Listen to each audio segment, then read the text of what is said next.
पंक्ति है, बिना विवेक मानुष जो होई, पशु समान जीवन सुख। बिना विवेक मानुष जो होई, पशु समान जीवन सुख। इस शब्द ये निर्णय कर रहा है कि जिस व्यक्ति में विवेक नहीं है उसका जीवन पशु के समान है।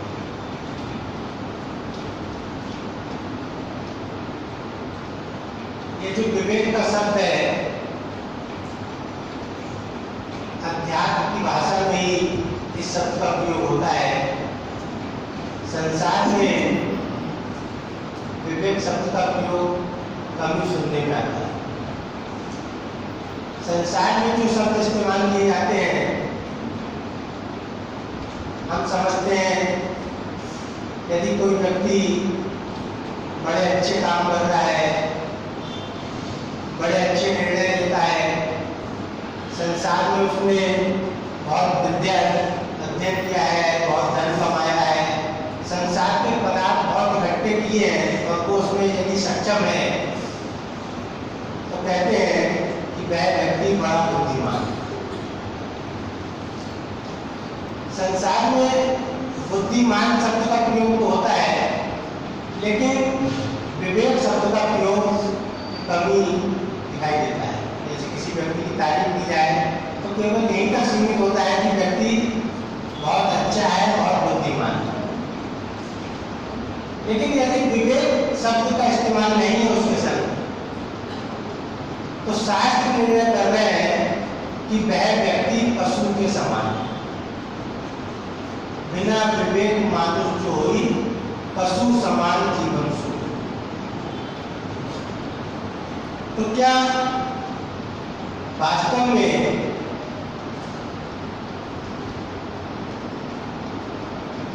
यदि कोई व्यक्ति अपने को बुद्धिमान तो कह सकता है कि नहीं, मैं तो बड़ा बुद्धिमान हूँ, देखो संसार में कितना अच्छी तरह से रहता हूँ, कितना नाम कमाया, कितना सब कुछ प्राप्त किया है, लेकिन अपने को पशु को ही स्वीकार करने को तैयार नहीं होता। कोई व्यक्ति कह सकता है कि मेरा जीवन पशु के समान है, इसलिए नहीं कहता कि पशु का जीवन हम देखते हैं किस तरह होता है। हमारे जीवन को पशु के जीवन से कहीं भी मेल नहीं खाता। न पशु की तरह हमारा शरीर है, न रूप रंग है, और पशु का जीवन निर्वाह का जो तरीका जीते हैं वो भी हमारा तरीका नहीं है, हमारा उससे बहुत ऊपर तरीका है। वो किस तरीके से रहता है, खाता है, सोता है, हमारा उससे बहुत ऊपर तरीका। तो हम ये कोई व्यक्ति मानने को तैयार नहीं कि मेरा जीवन पशु के समान हो सकता है, लेकिन शास्त्र ये निर्णय कर रहे हैं कि जिसके अंदर विवेक नहीं वो पशु के समान। अब शास्त्रों के आधार पर हमको ये निर्णय करना है, क्योंकि हम तो एक्सेप्ट करने को तैयार नहीं है, लेकिन शास्त्र क्या कह रहे हैं, सत्पुरुष क्या कह रहे हैं, पशु का जीवन किसको कहते हैं? क्या केवल पशु की तरह रहना, खाना पीना, उठना बैठना, उसका आकार होना चाहिए, यही पशु का है? तो सत्पुरुष हमको बता रहे हैं कि पशु के समान जीवन इसको कहा जाता है। तो वचन है सत्पुरुष के,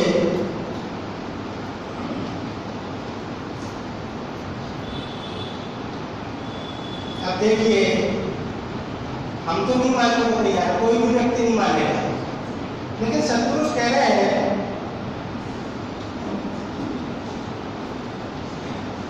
अपनी जिंदगी का सुधार करना ही असली यत्न है। अपनी जिंदगी का सुधार करना ही असली यत्न है, जिसने मानव देह को धारण करके उस परम पिता का आश्रय नहीं लिया और ना ही माया के अंधकार से छूटने का विचार किया, ना ही इस माया के अंधकार से छूटने का विचार किया और नित्य ही देह के भोगों में जो प्रसन्न रहता है वह पशु समान अपनी जिंदगी को गुजार कर फिर नीच गति को प्राप्त होता है। ये बता रहे हैं कि यहाँ पर देखिए जो कह रहे हैं, बिना विवेक मानुष जो ही पशु समान जीवन सुख हुई। अब वो पशु समान जीवन क्या है, ये सब कुछ बताया कि इस माया के अंधकार से छूटने का जिसने विचार नहीं किया और नित्य देह के भोगों में जो प्रसन्न रहता है। यहाँ पर हमको पता चला कि पशु समान जीवन क्या है। क्या बताएगा पशु समान जीवन? कि जो नित्य ही देह के भोगों में प्रसन्न रहता है वो व्यक्ति पशु के समान जीवन व्यतीत कर रहा है। अब देखिए शास्त्र क्या कह रहे हैं। अब यहाँ पर हम देखें क्या वास्तव में हमारा जीवन इसी तरह का है, इस तरह का कि केवल एक ही चीज हमारी सारा जीवन हम देखें, अपने जीवन के कर्मों को, अपने जीवन के प्रयासों को, अपने जीवन की विद्या, जो हम विद्या तैयार करते हैं उसका लक्ष्य क्या है? केवल एक ही लक्ष्य है कि अधिक से अधिक विद्या अध्ययन करके अधिक से अधिक धन प्राप्त किया जाए। और उस धन का उपयोग क्या है? धन का केवल उपयोग केवल भोग। धन के उपयोग को अन्य भी बताया, धन का उपयोग दान बताया, धन का उपयोग सेवा बताया और दूसरा उपयोग धन का सेवा करे, दान करे या फिर भोग करे। तो हम देखें कि हमारा जीवन किस तरफ जा रहा है, तो निर्णय यही आएगा कि जितनी विद्या है, जितना प्रयास है, वो केवल देह के भोगों को बढ़ाने और उसको हम बुद्धिमत्ता कहते हैं। ये अंतर है। संसार इसको बुद्धिमत्ता कहता है और सत्पुरुष इसको विवेकहीनता कहते हैं। हम ये अंतर नहीं समझ पाते। हम सोचते हैं बुद्धिमान व्यक्ति विवेकी व्यक्ति, ये अंतर नहीं समझ पाते और बुद्धिमत्ता बढ़ती जाती है। तो सत्पुरुष कह रहे हैं कि निधि देह के भोगों में जो प्रसन्न रहता है वह पशु समान अपनी जिंदगी को गुजार कर फिर नीच गति को प्राप्त होता है।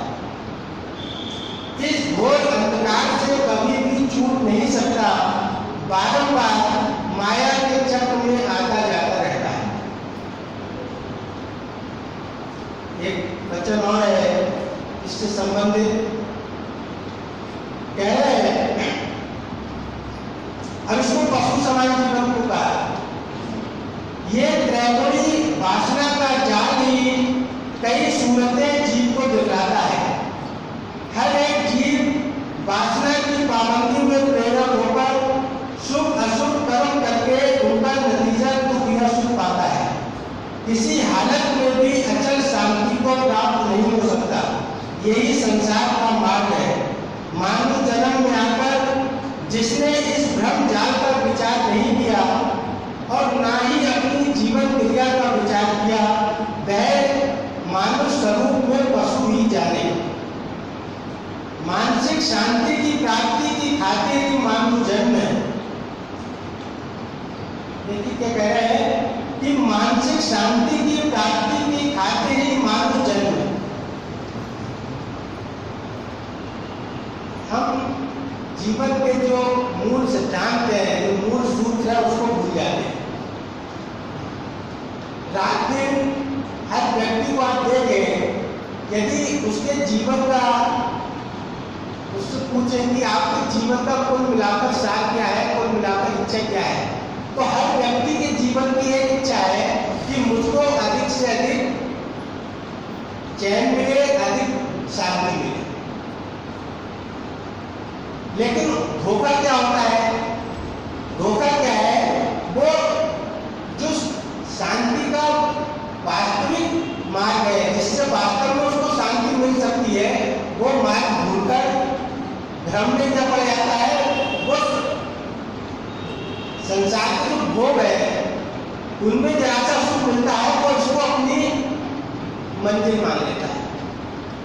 संसार के सुखों को, और कौन सा सुख, जो उसको इंद्रिय भोगों से प्राप्त होते हैं, जो उसकी इच्छा की पूर्ति से जो उसको सुख मिलता है, वो शांति के मार्ग को भटककर उस सुख को अपना असली ठिकाना मान लेता है।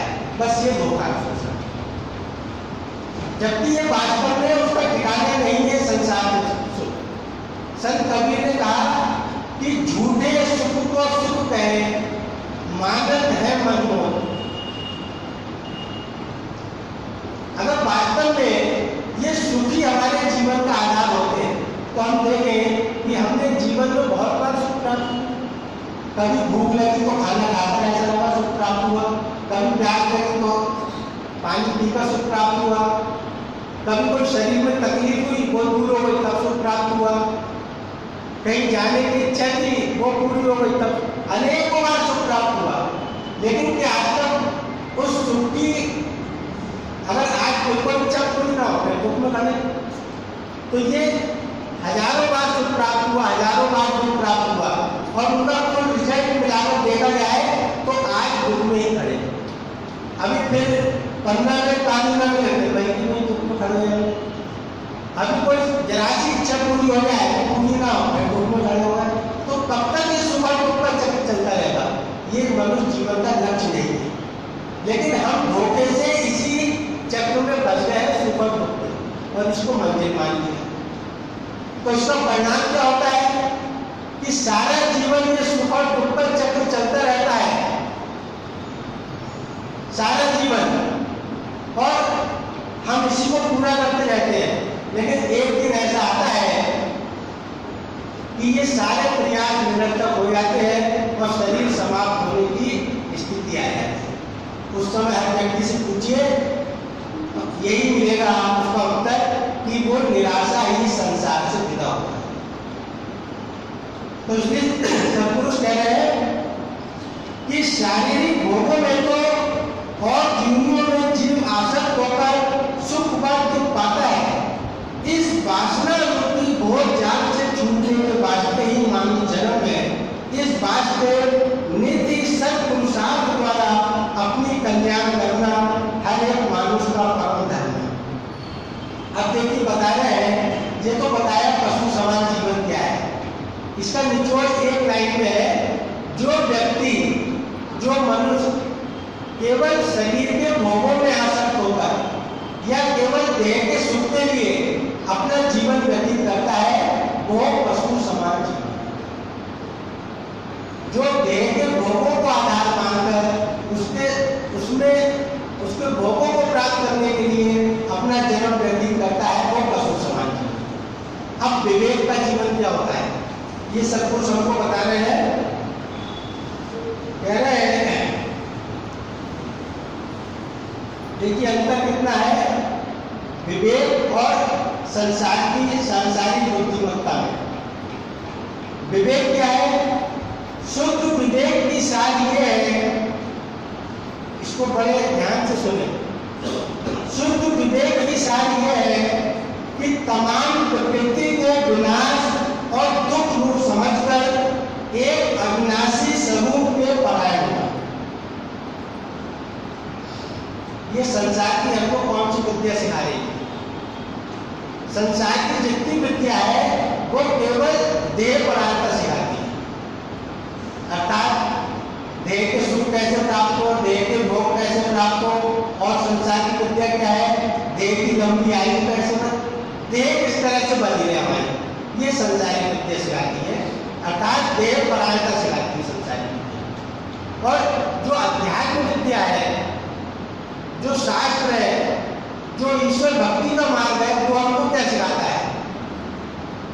अगर ईश्वर भक्ति के मार्ग पर भी हमने संसार की विद्या ही सीखी तो वो विवेकहीन विद्या है, वो हमारी पशुता को और बढ़ाने वाली।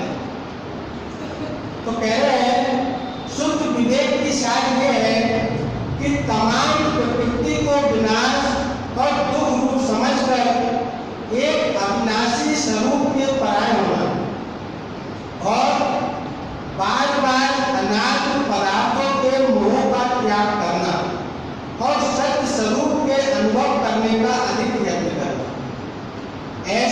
दिमाग की शुद्ध विवेक की दृढ़ता के देने वाला परम कल्याण स्वरूप है।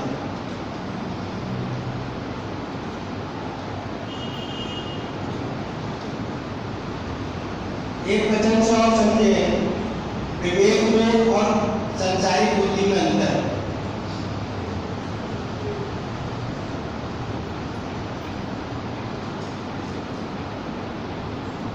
कह रहे हैं, अब देखिए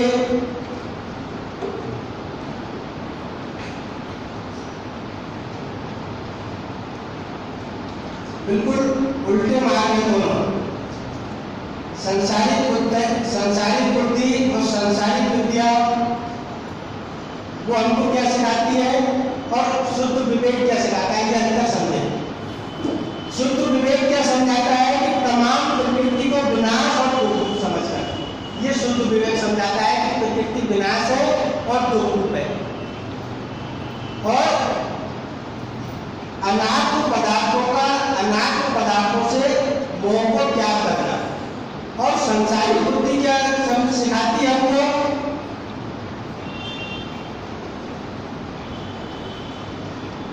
संसारिक बुद्धि क्या है,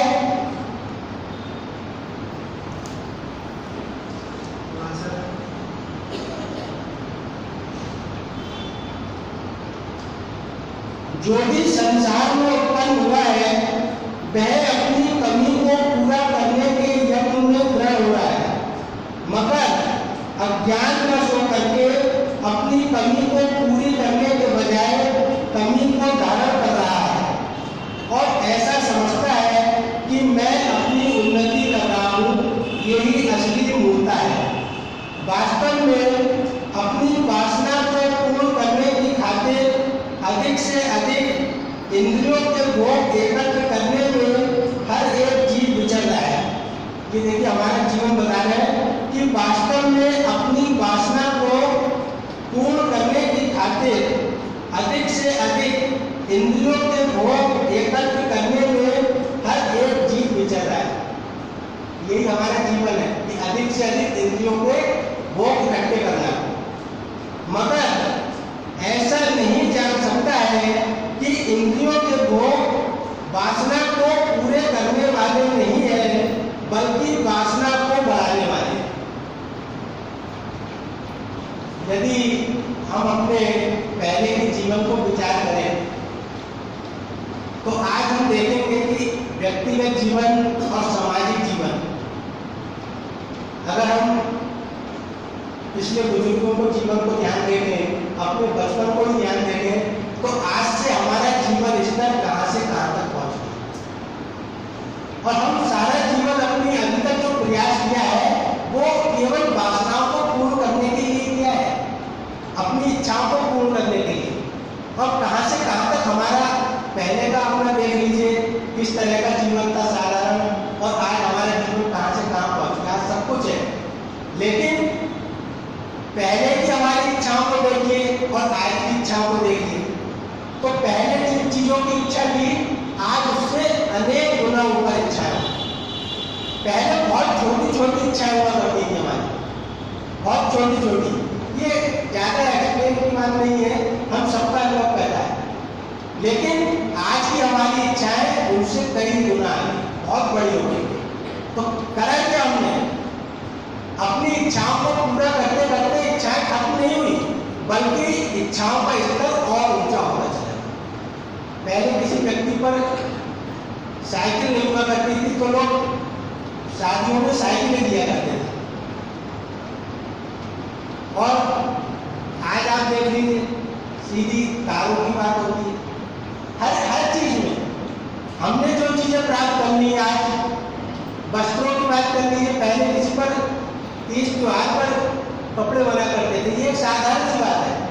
आज हम वो कपड़ों के ढेर लगे रहते हैं, और ऐसे ऐसे कपड़ों से मन भर जाता है जिनको कभी पहना ना हो, या कभी एक दो बार पहना हो और उसको पहनने की इच्छा नहीं करती, वो नई डिमांड करी रहती है। ये हम सबका व्यक्तिगत जीवन है। तो हमने एक वस्त्र था और दूसरा वस्त्र खरीदा तो वो बगैर प्रयास के नहीं आया, उसके लिए हमको धन भी इकट्ठा करना पड़ा, समय भी लगा, सब कुछ हुआ, लेकिन वासना वही वासना इच्छा वही पूरी नहीं। तो हमने अपना समय भी खराब किया और धन भी खराब किया और जीवन भी खराब किया। ये सतपुरुष बड़ी साधारण बात है। तो इसलिए सतपुरुष कह रहे हैं कि वास्तव में अपनी वासना को पूर्ण करने की खातिर अधिक से अधिक इंद्रियों के भोग एकत्र करने में हर एक जीव विचल रहा है, मगर ऐसा नहीं जान सकता कि इंद्रियों के भोग वासना को पूरे करने वाले नहीं है। और यही हमारे यहाँ दुख का सबसे बड़ा कारण है। इसलिए शास्त्रों में अब जब फिर सुख की बात आती है, बड़ा तो हम अपने दुख रहे, बड़ा अपनी इच्छाएं रहे, बड़ा अपनी वासनाएं रहे, चाहते थे हमको सुख प्राप्त। तो मार्ग हमारे जीवन में बिल्कुल उल्टा है। पहले किसी व्यक्ति को आप देखिए, उसको थोड़ी देर परिवार में बैठने की फुर्सत हो जाया करती है। आज किसी व्यक्ति को परिवार के साथ बैठने की फुर्सत नहीं। ना हो गया कि हमने जीवन में बहुत उन्नति की, न खाने का टाइम, न पहनने का टाइम, किसी बात का, न सोने का, न जागने का, सब खत्म हो गया, लेकिन हम बहुत उन्नति कर रहे हैं। तो इसलिए सतपुरुष कह रहे हैं कि इंद्रियों के भोग वासना को पूरे करने वाले नहीं है, बल्कि वासना को बढ़ाने वाले हैं, जो शरीर के अंत में परम दुख स्वरूप प्रतीत होते हैं। ऐसा न समझना ही परम मलिनता है।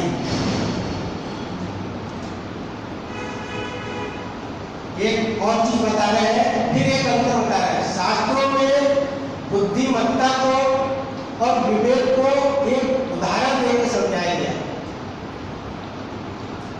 शास्त्र कहते हैं कि विवेक में और बुद्धि में इतना अंतर है जिस प्रकार एक दीपक में और प्रकाश में। बुद्धि को बताया दीपक की तरह और विवेक को बताया प्रकाश की तरह। अब आप देख लीजिए कि जिस दीपक में प्रकाश न हो उस दीपक का क्या महत्व है, और जिस दीपक में प्रकाश हो अर्थात जिस बुद्धि में विवेक हो वो प्रकाशित दीपक।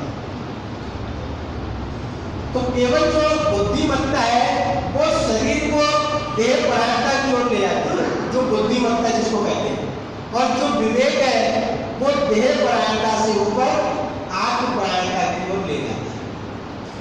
तो इसलिए महाराज जी एक वचन से और बड़ा स्पष्ट कर रहे हैं कि जब तक बुद्धि मलिनताई में विचरती है, जब तक बुद्धि मलिनताई में अर्थात अज्ञान में या गंदगी में या बुझा हुआ दीपक है जिसमें विवेक नहीं है, जो विवेकहीन बुद्धि है उसको कहा गया मलिन बुद्धि।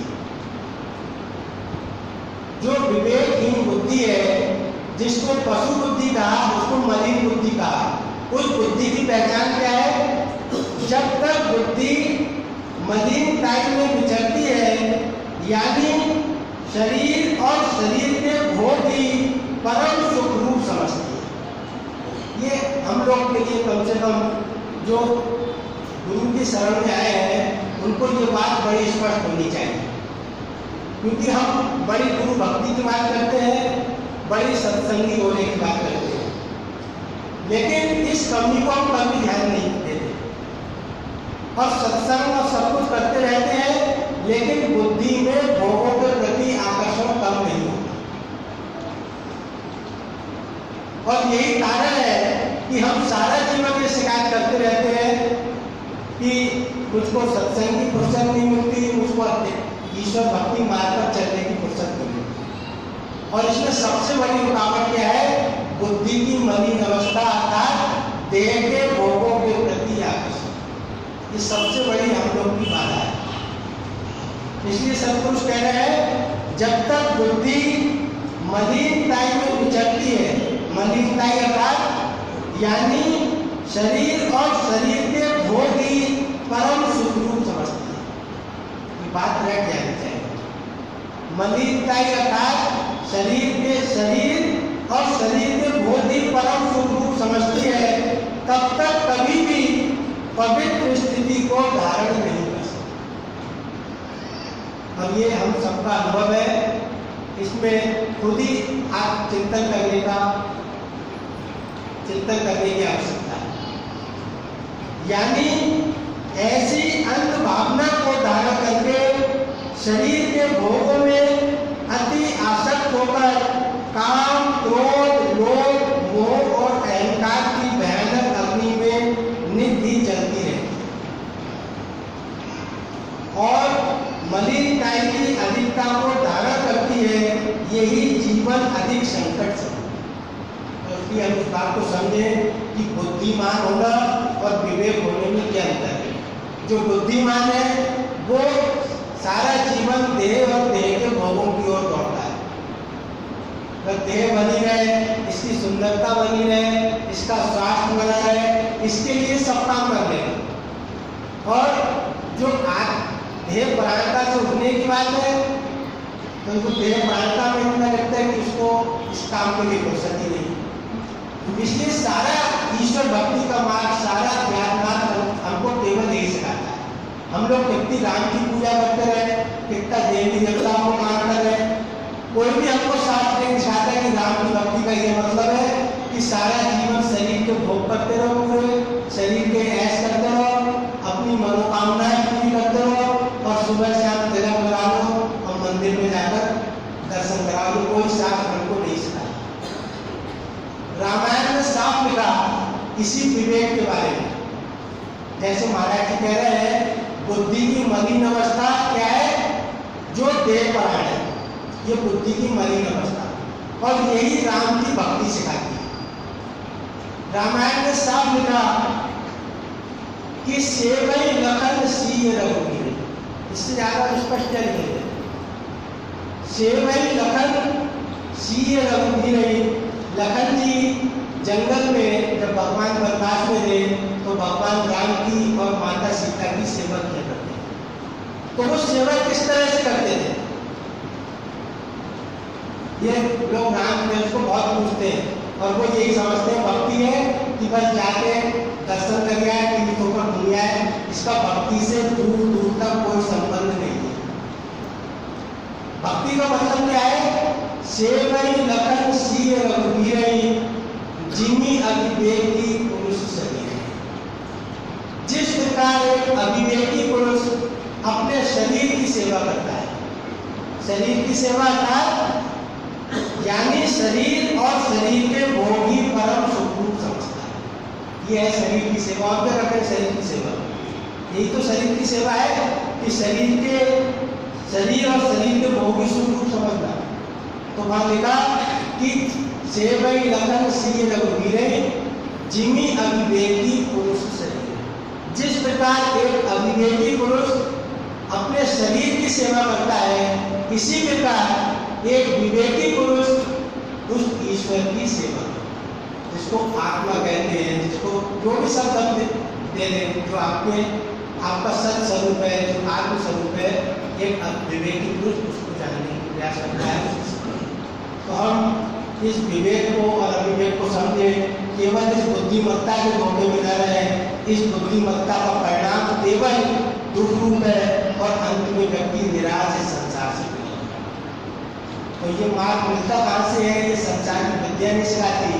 ये मार्ग केवल मिलता है कि बिनु सत्संग विवेक न हो। ये मार्ग केवल सत्संग में प्राप्त होता है। बिनु सत्संग विवेक न हुई तो राम कृपा ये है इसका। ओम ब्रह्म सत्यम।